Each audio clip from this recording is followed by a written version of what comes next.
passo pel súper i de cop dic, em miro la poma, ella em mira a mi i va ser només tocar-la i es va posar vermella.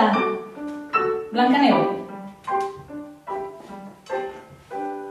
Un dia et despertes i malgrat tot és al mateix lloc, saps que ha canviat alguna cosa. Les cames ja no brinquen per saltar-te del llit i vas arrossegant-te fins al bany on et rentes la cara i t'evites la mirada injusta del mirall. Però una força oculta t'estira el coll avall i alces la barbeta i algú que se t'assembla comença a parlar clar. Va sortir d'un pèl que no tenies a la piga que et penja de la boca i pell de mandarina a la part més fina del braç.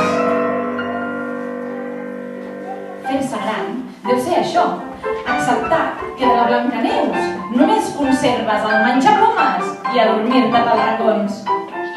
A partir d'ara, quan la madrastra pregunti al mirallet màgic qui és de totes la més vella, ja no haurà de patir.